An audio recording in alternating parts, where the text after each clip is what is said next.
We're gonna check out songs by Taylor Swift, Olivia Rodrigo and Myke Towers to see what's going on in the drum department. That's very interesting, not only for drummers. So welcome to the ground noise and my look at the top 3 songs in the Spotify Global Top 50.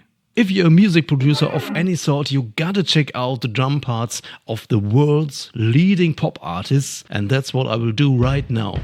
This is the beat that starts Taylor Swift's Cruel Summer. That song was first released on the Lovers album in 2019 and came out as a single only 4 years later in June 2023.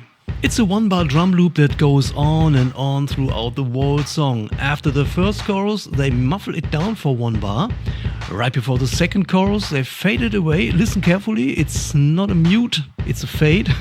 And right before the last chorus, they switch it off for 1 bar to make room for Taylor's little screaming part. But hey, let's better talk about such micro-arrangement things in other videos, so that's a good reason to subscribe to the channel, don't you think?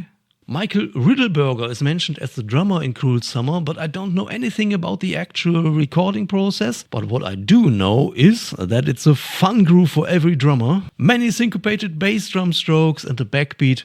Or what do you ask more for? If you're a drummer, I have a few tips for you. Of course, it's not a double kick pattern. Just play it with 1 foot, tight and with ease. Just like this.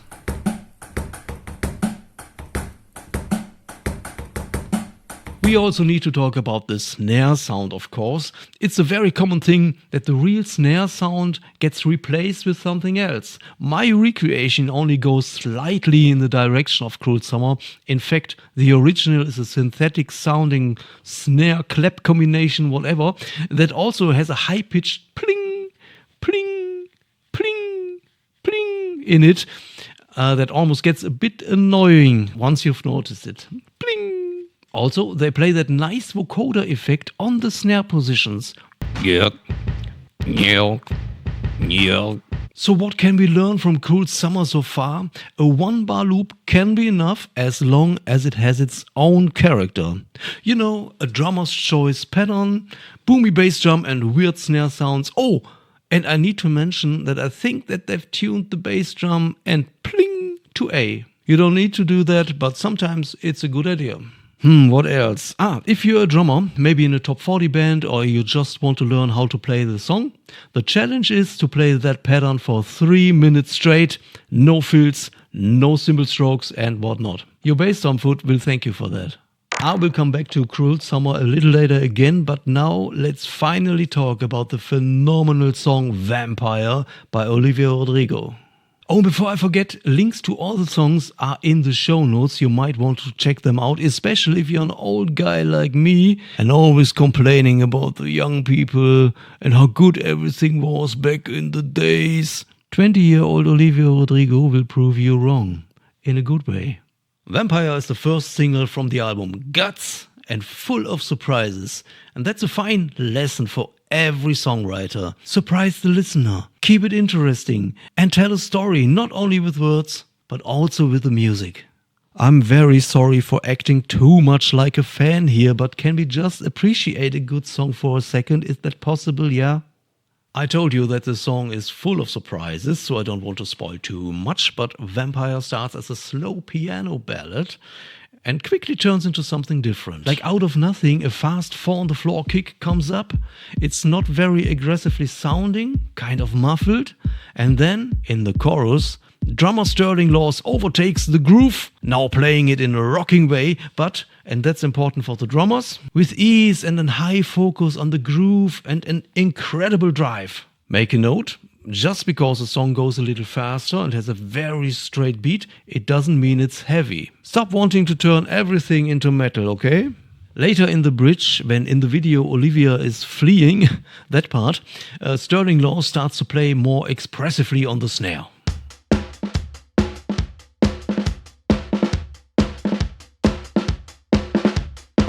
Also, we have some funny breaks in the song that work basically like in count in 1, 2, 1, 2, 3, 4, you know, like at the end of the song.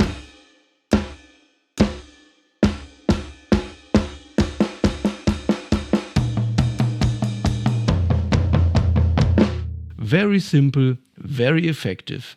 Our next drum groove is also very simple and very effective. It's quite a famous sample that Myke Towers uses in his track LALA. That drum beat is one of the most used in today's pop music for quite a few years. It literally appears in every other track as well as in LALA. And since LALA is kind of a rap hip-hop pop song, the drums are really loud and beefy, almost too much even for my taste. My biggest problem here is that it sounds so unoriginal and repetitive. Here and there the producers cut something away when they think it's cool and that's it. But, you know, the song went on #1 in many countries, so I assume that people like it the way it is. And to be fair, this is really not the kind of music I'm digging. And as a drummer, I have a love-hate relation to this rhythm. Love because people obviously like this beat, it makes them dance. And hate because it always feels a little bit like a stupid thing to play.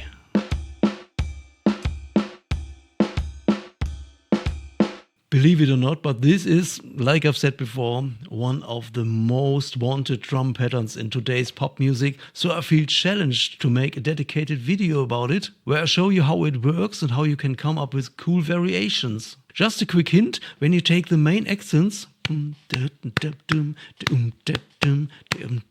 it's a thing I call the org attack, and I've made a video about it already. Check it out in the info cards or in the show notes. Now let's talk about Taylor Swift's Cruel Summer again, because there is one more thing that needs to be discussed. But since you're still here, what about clicking the like button before you forget it? The thing I want to talk about is the lack of hi-hats. I think that the era of high-pitched, annoyingly loud and synthetic hi-hat patterns finally seems to be over, with the result that hi-hats today hardly appear at all. They seem to be pretty much out of fashion. Or am I wrong? I don't know. What is your opinion about hi-hats? Let me know in the comments. Instead of a traditional hi-hat part in Cruel Summer, there is a cool synth bass pattern that works kind of a 16th note hi-hat pattern.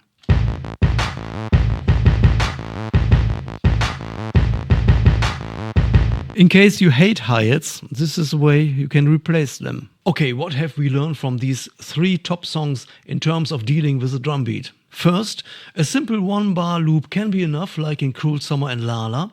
I personally prefer the Taylor Swift way, that has a more original pattern and overall doesn't sound like just a random sample that everybody uses. Second, and that's my favorite, the drums can be a part of great storytelling. If you're writing a song and don't want to use a sample like anybody else, a more realistic way of drumming can do a lot, like in Vampire. And third, and that's very sad, hi-hats are pretty much extinct. But there are other things that can do the job, like the 16th note bass sequencer in Cruel Summer. Okay, I really could go on and talk about all of this forever, but tell me, is there anything more worth noticing? Did this video help you somehow? And what song of these 3 is your favorite? Let me know in the comments so that I can make more videos like this. Also, please don't forget to like and subscribe to support the channel. Thanks for watching. Bye bye.